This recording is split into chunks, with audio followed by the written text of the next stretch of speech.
ami internet Infos Rewmi Sénégal 7 ak Dakarnet dal leen ak jàmm fii ci Touba tey nag ñu dikk seet si honorable député Serigne Abdou Mbacké Bara Dolly ñëpp xam ko aussi mu nekk koo xam ni ku yàgg di liggéeyal askan wi tey ñu fekk ko ci dëkk maamam Serigne bi ñoo ngi lay nuyu di la dalal. maa ngi lay fay di am mbégte bu baax dalal fii xayra ci suñu kër. sëñ bi ñu ngi ci période màggal tey ak jafe-jafe yi am jànkonte ak màggal gi ak nawet bi ak inondation yi tey naka ngeen dundee loolu. waaw li ñu ko dund rek mooy damay sant yàlla bu baax julli seen sa sallallahu alayhi wasallam de sant Serigne Touba di ñaanal xalif général des mourides Serigne Mountakha mu yàgg te fii te wér lool ak njaboot Serigne Touba gi yëpp ndax ku ne xam na ni weeru safar bu mu teroo ba léegi lépp loo xamante ni war nañu ko def te mu nekk ci ndigalu Serigne bi ñu ngi koy def ba safar ñaari fan moo ci des muy 18 bi di bis bi nga xamante ni Serigne sëñ boo xool nag ni. heure bu bis ba ñëwatee na ngeen ma santle sama borom ci lii mu ma defal ndax damay lot si mel nu man ma di ko sant kon bëgg naa julli yëpp ñu di ko sant kooku ndigalu Sëñ Tuubaa la ndigalu Sëñ Tuubaa nag jëfe rek loolu moo waral bu ñu yàlla mayee ñu dem tey fekkewaat ko dañuy sant di ndokke taalibe yëpp di ndokke julli yëpp ndax mën naa ni bis bi ñu jëm nii man bu fekkoon jël nañu réew moom laay propose sax mu nekk bisu indépendance parce que ñun ba suñu réew moomee suñu bopp tey Sëñ Tuubaa la kon loolu lu jar di bàyyi xel la di sant Sëñ Muntaxa parce que Sëñ Muntaxa ku ne umpal wu ne mooy Sëñ Tuubaa nekk Sëñ Basiru mbég mi ngi ci moom lépp loo xamante ni tey lu baax la boo ko xoolee Sëñ Muntaxa gis ko si bi mu mbas mi tollee ay jamono nawet bi tardé c'est le Sëriñ Muntaxa santaane woon ndigal ñu def ay ñaan tey ku ne xam na ne nawet bi dañ naan ndox mi ëpp na mbas mi jeex na parce que ndax démb ñu ngi woon ci fukki cas ak ñeent te boobu ñu ngi woon 6669 cas kon yaakaar naa il faut ñu sant Sëñ Tuubaa te bàyyee ko suñu bopp jafe-jafe yi nga wax nag ci dëkk bi foo ko takk passé na ko waaye ñun ay taalibe lañ dañuy sant Sëñ Tuubaa parce que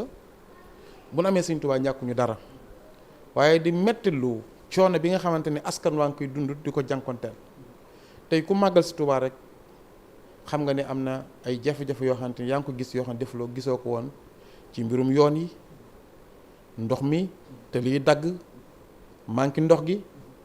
loolu lépp nag dafa am ñu war mooy ñi nga xamante ni ñooy état bi ñu jox leen suñ 4500 milliards par année ñu war di defar dëkk yi nga xamante ni population yi ña nga fa te gis nañ dañoo gënaawul Touba ci loolu moo waral bi nga xamante ni mbënn mi am na ci dëkk bi première taw bi dama dem seeti askan wi muy waa Gaar bu Ndaw waa Kër Ñang waa Gédé massawu leen yëkkati li nga xam mooy ay moto pompe dimbal leen sama essence jox leen ay raccord pour ñu manque ndox pour génne ba pare ma alerte état Sénégal pour wax na leen Touba yitte woon nañu ku leen taxaw ku leen geestu balaa màggal gay ñëw lii laa gisoon ci wàllu assainissement bi mu waxee loolu état bi xaw a tànqamlu ma defaat interpellation ci état xamal ni fayuñu naar bi xoromam ndax Sëriñ Muntaxa heure bu état soxlaa defal na état ngir sénégalais yi defal na état loo xamante tey état daf ko war di delloo njukkal delloo gi mu ko war delloo njukkal nag mooy njabootam gi mu si taxaw bi mu waxee loolu ñu déclaré plan Orsec 27 milliards dem Kër Massar bi sama kàddu jógee ñu toog si ñaari fan président de la République yawal ministre de l'intérieur ak ministre bi yor mbirum assainissement ñu ñëw Touba débloqué 4 milliards joxe 1 milliard ci saase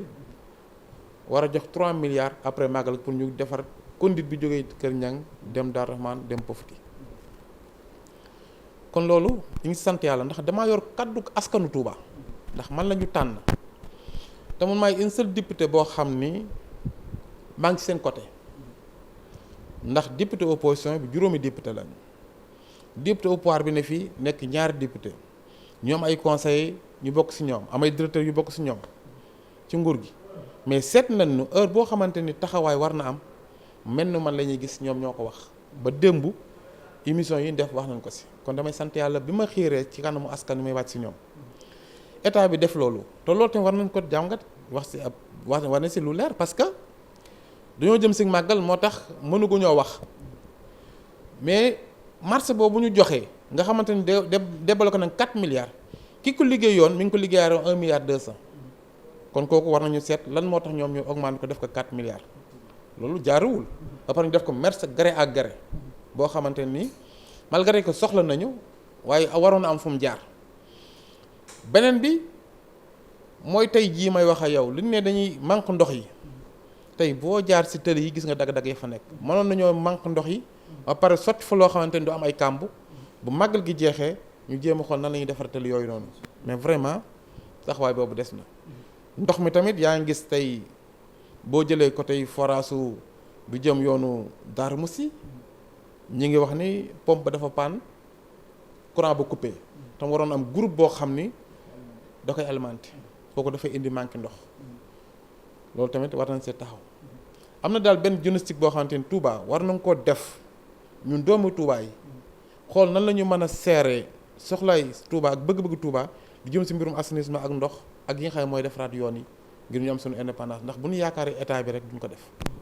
nga nekk koo xam ni yàgg nañ laa gis ci politique gannaaw bu ñu di génne ci màggal Touba nga xam ni moo ñu fi dajale tey Touba di sa base politique naka nga waajalee élection locale yi candidat nga fii ci Touba wala ci Mbacké.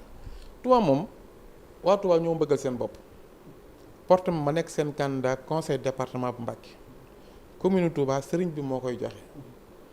wax naa si ak moom ñu ngi toog di ko déglu moo tax bi Macky Sall juumee nii liste benn boo ko yàgg ma ne ko da nga juum liste sëriñ bi la parce que sëriñ bi day jël ñu ko neex jàpp ne mën nañoo liggéey dëkk bi def ko ci liste boobu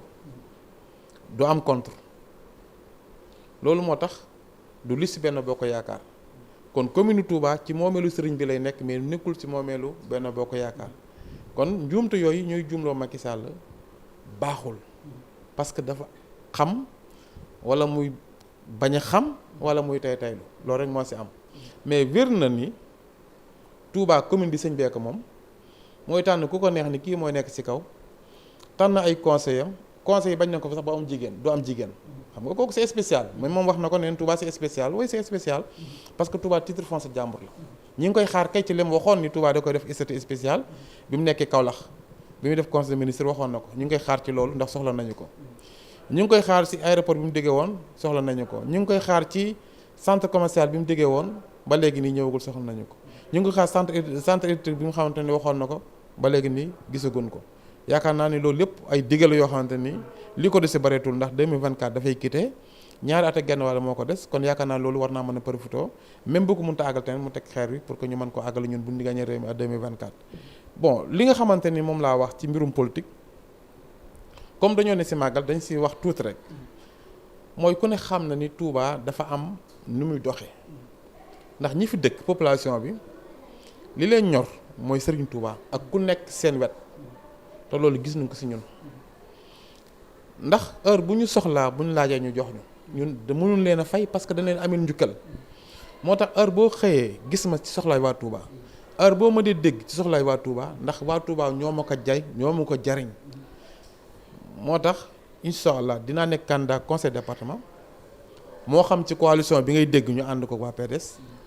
bu fekkee accepté wuñ bu ma amee beneen coalition bu mën a àndal pour ñu accepter loolu ma nekk ci coalition boobu. pour bu ñu ko accepté wul pare nga pour bu Yewwi Askan Wi bu ñu ko accepté nga ànd ak ñoom. ah oui ndax fii gox-goxaal la parce que waa Yewwi Askan ñoo ma njëkk a tàllal loxo avant coalition bi tax dama ko refusé woon parce que lu tax ma refusé woon ko mooy comme ñun dañoo am allié naturel muy PDS Mamadou Diop Decroix ay ñoom Mamadou Lamine Diallo ñooñu nekkoon sa allié naturel ñoo àndoon 2017 mais fii kenn ku nekk xam nga ki la man ndax Touba dafa am situation bi am mooy PDS dafa am maanaam parti bu am solo bu yàgg Ablaye Wade mais depuis 2017 ba tey PDS demul élection 2019 bi ñu boycotté man maa dirigé campagne u Idriss Seck à 2019 gañal ko Touba beneen liste bu ma dirigé à Touba maay gañe foofu PDS bu fekkente ni d'accord nañ ci waxtaan bi ñuy waxtaan ñu ni conseil département bi du ñu xool parti mais nañu xool ki askan wi soxla ñu ànd ak moom ñu tànn ma commune Mbacké ñu jël PDS boo xamante ni foofu la nekk ñu tànn ko daan gañe commune Mbacké daan gañe conseil département bu ñu ko deful dañuy perte yëpp loolu moom c'est sûr. Yewwi Askan Wi kan moo la woo. mais ñoom ñëpp parce que ñoom ñëpp samay xarit la ñëpp waaw. mais honorable tey gis nañ la ñu dem ba di la tuddee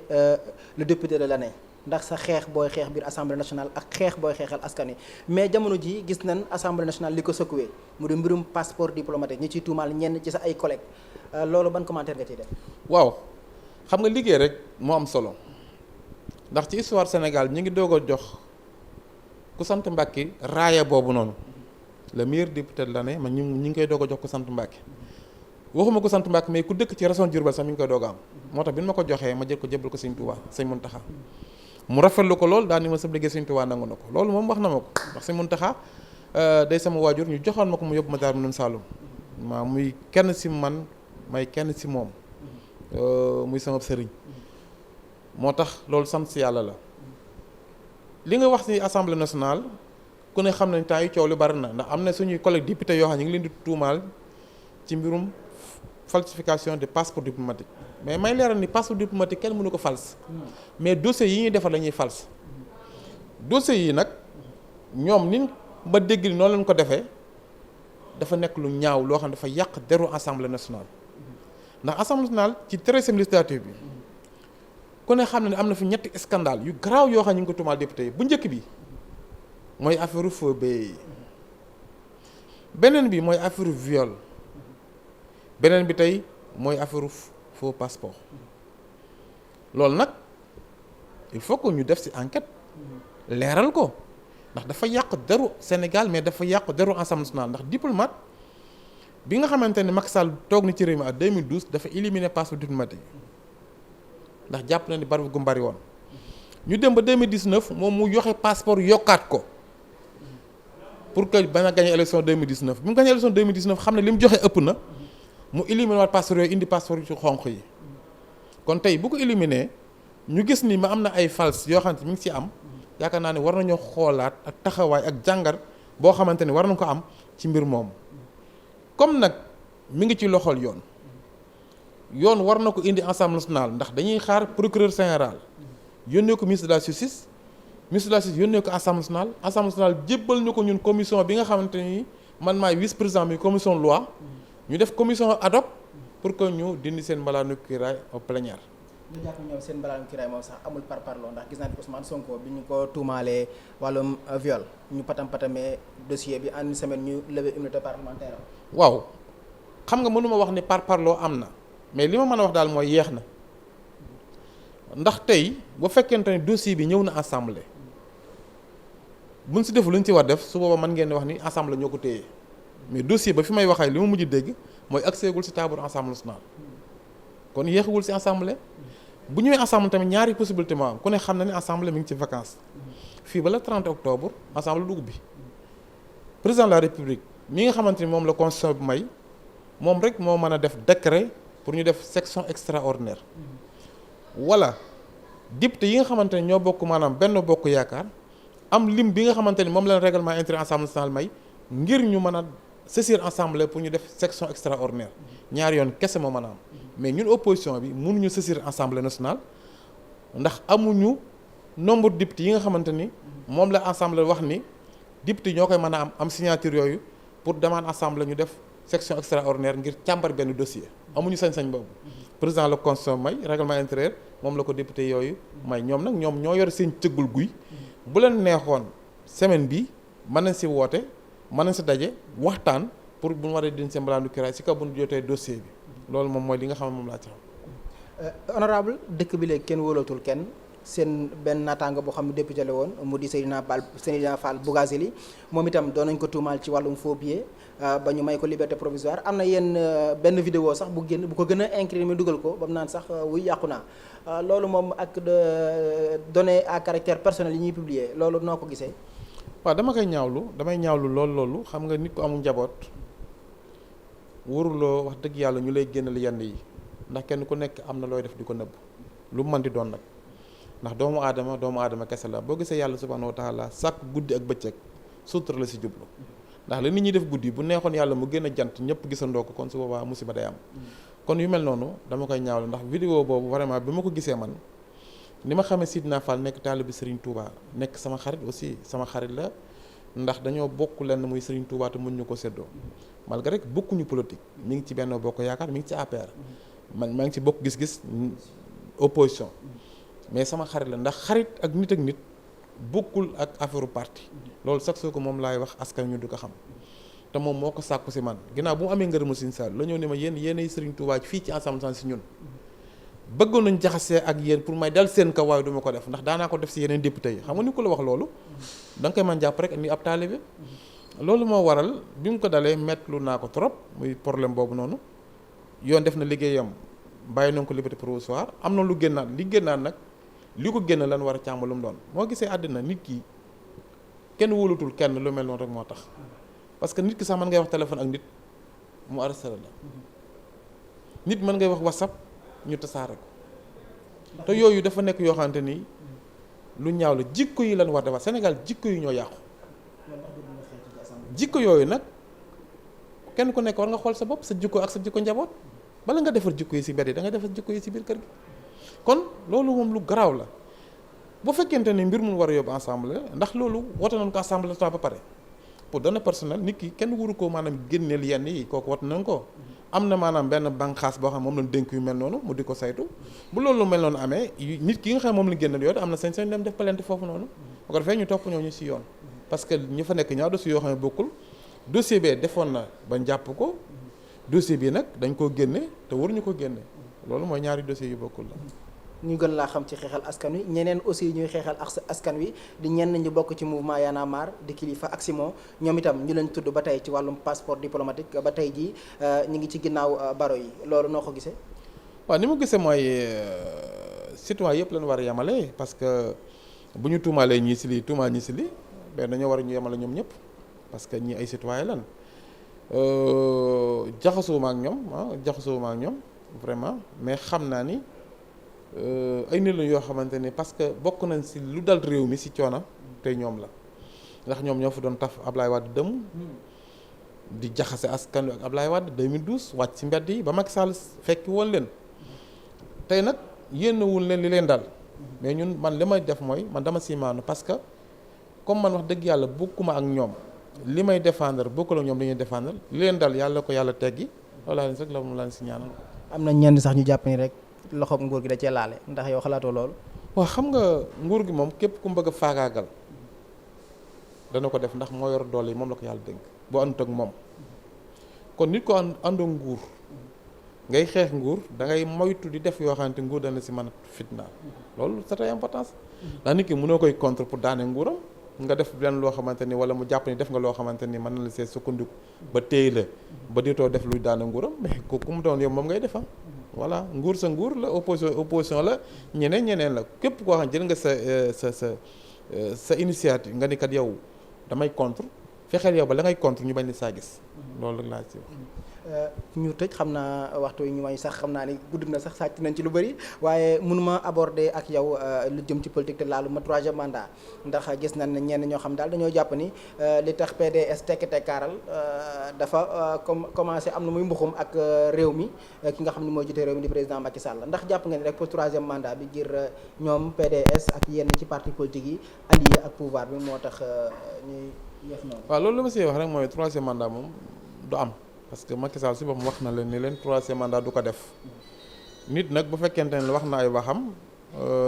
dafay am loo xamante ni la mu wax rek nga mën a gëm nee na moom kenn mësul dégg islam mu def troisième mandat te constitution bi dafa wax ni nit amul sañ-sañu def lu ëpp ñaari mandat ci réew bi kooku moom duñ ko may tey duñ ko may ëllëg.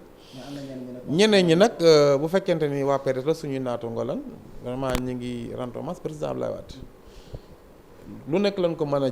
tuumaal ba mu des ni day deal ak Macky Sall man jàpp ma loolu parce que Abdoulaye Wade mi ma xam heure bu xëyee ba jant bi fenk mi ngi fexe nu famille libérale dajoo mais mi ngi fexe ñu Macky Sall jóge ci nguur gi parce que loolu mooy li nga xamante ne jàpp na ni mooy li war ndax Macky Sall dafa yàq bépp projet bu fi Abdoulaye Wade bàyyi woon ba pare Abdoulaye Wade li ko gën a metti ci dundam Macky Sall moo ko teg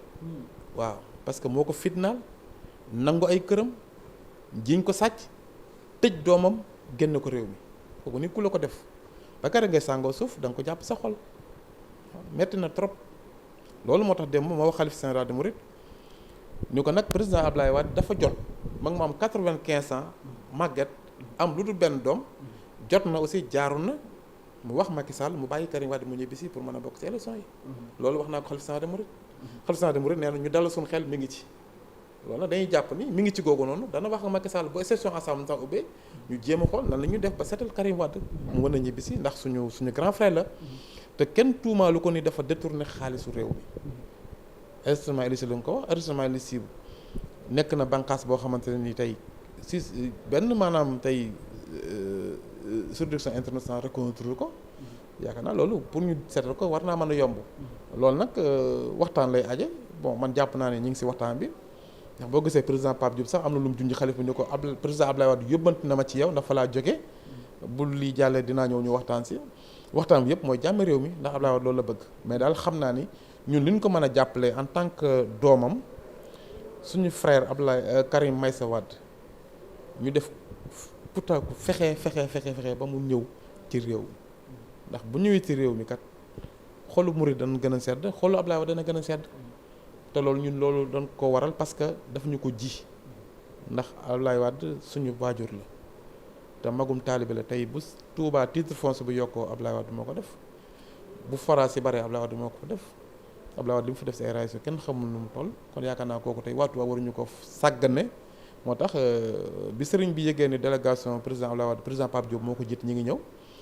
daf leen accueillir ñun la njëkk recevoir ci délégation yi te ñetti délégation yi war a jëm élection parti coalition yi ñu ñëpp ñoo fa ñëwoon mais ñun la njëkk recevoir kon mooy wane rek am na fu mu ñu teg fu mu tegul xëy na foo xamante ni tey wane na ko parce que loolu sens la waaw ndax ñëpp ñëwul fa yow mu njëkk laa recevoir bi mu ñu recevoir ba noppi ci la toog a recevoir waa Benno Bokk Yaakaar doog a mujjee waa coalition sama xarit yooyu noonu coalition Yewwi Askan Wi maa ngi nuyoo passage ñoom Ousmane sama xarit la wax dëgg yàlla sama xarit la bon. waaw sa xarit boobu moom taxawaayam ci waa Y'en a marre moom noo ko gisee ak seen conférence. waaw sama xarit la xam nga kenn ku nekk ak ni ngay doxale rek xam nga man Ousmane Sonko damay invité ay daje te bokk maa ngi parti alors bu ma invité ni ma ñëwal damay def benn manifestation. damay dem fekki ko dem naa ba Bignona ñu def pacte Bignona xam nga man bokk naa ñi signé pacte Bignona te bokkuñu parti tey mën naa wax ay dem mboj ne ko barki dem nee naa ko pacte Bignona yi signé woon naa ko mais lan waxante woon mooy ñun ñii ànd nii nañu continuer ànd mais gis naa ne dafa mel ne dañoo génne sama leader muy président Pape Diop bu mu bëggee génne sama leader nag bëgg maa jël y a un problème aussi mais comme local la moom man maa ngi toog ci département bi rek xam naa ne moom ku ma ëllu doog a ñëw département bi loolu moom wér na moom waaw. honorable Bougane Gueye Dany tëj nañ compte yi nga xam ne moom la jiite mu di D-Media yëpp tëj nañ ko ndax jàpp ne rek politique da koo lal ak acharnement. waaw loolu moom dama koy naqarlu di ko ñaawlu parce que Bougane wax dëgg yàlla liggéey na ci réew mi xam nga politique la mais entreprise boo xamante ni ay junni Sénégal ñoo fa liggéey di yóbbu seen kër war nga mën a fexe ba nga xamante ni entreprise boobu doo ko tëj ngir boo ko tëjee tey lor ñi nga xam ñoo fa nekkoon te loolu booy woote ne da ngay wax xëyu ndaw yi. yaakaar naa ne waruloo tëj li tax ndaw ñu am ay xëy loolu nag maa ngi lancé appel président Macky Sall moom mi nga xam ne mooy njiitu réew mi na indiwaat xelam parce que xel bi dafay am solo ndax li ko fi dese bariwul te dafa war a am way wu rafet way wu rafet woo moom laa ko yéene ndax sama grand frère la bañ naa ko ba fu mu fekk dana wax ni si sama xarit la xaw ma sax mel ni ku may gaaruwaale xam nga moom loolu yàlla moo ko bindal lool sama diggante ak moom iwit na ma sax kaay lekk laax mais mu ne ma mais ba ma iwitee ne ma kaa ñu lekk laax ba pare ni ma da ngaa ñemewul ma ne ko ñemewuma parce que yow ku lekk sa laax moom ñëw si yow moo tax man du ma lekk sa laax bu njëkk nag avant muy nekk ci nguur gi ñoo daa bokk di lekk laax man ak moom ak ñoom Marème kooku yàgg na man ak moom laa njëkk xam si président Pape Diop mi ma àndal mais ngor ak kóllëre moo ma continuer di ànd ak la président Pape Diop mais yenn jëf yi dama bëgg mu jeex ci réew mi mais ñun murid yi war nañu xoolaat suñu taxawaay rawat na ñun kilifa diine yi parce que sax njaboot goo mënulu fii boo ko diggee yow mal xiyaam da ngay sonal sa bopp te ñun ñëpp Sëñ Tuubaa lañ yaakaar moo tax ma bëgg sëriñ bi si boppam wax ak président Macky Sall ak yenn kilifa diine yi ndax njëkkiwul si Bougane boo jëlee sëriñ Mbuub mi nga xamante ni tey ku ne xam ne taalibu Sëriñ Tuubaa la am na ay jafe-jafe bu ko waxee bu ko waxul bari na loo xamante joxe woon nag ci nguuru Ablaye Wade ba tey fayeegun ko am na lu ma ci xam boo jëlee Cheikh Amar taalibu Sëriñ Tuubaa la fi may waxee yow am na ay jafe-jafe am na lu ñu ko yore fayeegun ko lam doon liggéey yëpp nangu nañ ko si moom lu si bari kooku taalibu Sëriñ Tuubaa la boo jëlee Moustapha Amdi Yaasin taalibu Serigne Touba la moo doon defal tey fële nga xamante ni mooy grande mosquée bu Porokhane am na ay jafe-jafe boo jëlee tey Mbaye Guèye CCBM am na ay jafe-jafe ndax marché yi nga xam waroon na ko léegi parce que suñu oto Assemblée nationale dañ ko nangu si moom jox ko kenn ay tubaab nga ñëw tey si Bougane ñoo ñëpp nag yaakaar Serigne Touba tey dafa mel ni dafay singli yoonu murit parce que bañ ñu am dara pour jàppale maanaam kilifa diine yi acharnement boobu noonu kon yooyu dafa doy aussi te dafa métti ci xol parce que ñoom ñëpp kenn ku nekk am na loo ji ci diine ji jël ko ci maanaam rawat na ci yoonu murit kon buñ tolloo ci ay jafe-jafe nañu jël suñu responsable aussi ñun murit yi wax ak kenn war a waxal muy njiitu réew mi xam ko ni ko aussi lii mën nañ ko def réew mi ñun ñoo ko bokk mais tey imagine milliards yi nga xamante ni Sénégal mi ngi koy perte ñu koy sàcc ak leneen mais ñii nga xam dañuy liggéey am jàmm moo gën maanaam milliards yooyu noonu mais nañu bàyyi nit ñi liggéey seen liggéey tranquillement mi ngi am na ci ay fiscal ay yeneen i nit ay français ak yeneen nit mais pourquoi mu ñu am na ci fiscal ak Bougane te ñu wat na Assemblée nationale wax ni képp koo xamante ci mbirum mbas mi presse yëpp na leen am na ci fiscal baal nañ leen seen i bor lu tax nga baal presse yëpp ba mu des maanaam nga bëgg a jël presse Bougane parce que li mu suubu muy politique loolu la tey xoolal tey jii tëj nañ Wari xoolal Kader Mbodj li mu def liggéey bu rafet bi mu liggéey tey carrière maanaam Wari chaque maanaam seconde fukki nit ak ñeent doonoon dugal Wari ñu fexe ba tëj ko di ko alamaan ko tey xoolal tey Joni 28 milliards daana ko def chiffre d'affaires ñu tëj ko xoolal tey ki nga xamante ni mooy Ecotrans xool tey ku ne xam na liggéey bu am solo bu mu doon liggéey monsieur Sylla tey jii gis nga situation bi mu nekk nii kon loolu tamit yaakaar naa ni dafa doy waar marché yi gañu woon sax dañ koo nangu jox ko tey ay tubaab tey kenn xamul fu mu nekk te tam taalibe Sëriñ Tuubaa la mooy Abdourahmane mooy su ko Aliou Sylla monsieur Sylla kooku moo jiite Ecotra yooyu yëpp dañ ko war a ñun daal en tout cas waxtaanaat suñu biir xool décision bi ñuy jël taalibe yi nga xam taalibe Sëriñ Tuubaa lan te yaakaar see Ahmadu Bamba am ay jafe-jafe ñu jël suñuy matuwaay aussi tamit wax dëgg yàlla taxawu leen ndax liggéey na Sëriñ Tuubaa nit nag bu fekkente ne daf la yaakaar ci àddina bu amee ay jafe-jafe da ngaa war a yëkkati sa kàddu ba ñëpp dégg di jàppale ko ko man loolu laa séq sama diggante ñoom mooy sët Sëriñ Tuubaa la li may wax nii Sëriñ Tuubaa tax ma di ko wax séquma ak ñoom dara xawuma leen dégg naa la ñuy liggéey jaxasuwuma seeg ñoom amuma ak ñoom relation mais xam naa ne liggéey nañ Sëriñ Tuubaa kon dañ leen war a jàppale aussi bokk ak ñoom li nga xamante ni tey mooy seenu tis ndax li am solo rek mooy dara saxul te waxoon naa ko ministre des finances ma ne ko ñàkk 1000 milliards am jàmm ci ñaari fan am jàmm moo ñu gën a 1000 milliards kon nan am jàmm ndax boo amul jàmm doo mën a liggéey 1000 milliards wasalaamaaleykum. màggal gi jàmm la ñu woote jàmm la sëriñ bi woote Moustapha Diakhaté nekk seen naataango fii ci Touba moom chaque année mu doon dem màggal ndax mbas mi. non xam nga moom kooku du ma wax ay waxam ndax xam nga koo xam xamoo sa bopp da nga xamade ñàkk bi yar lu Macky Sall ñàkk Touba moo la ko teg tegoo fenn kilifay diine yi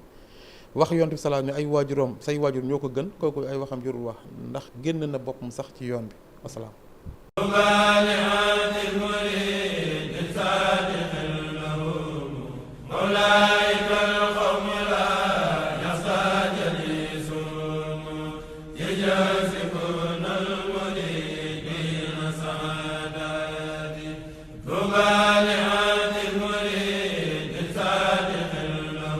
Mawla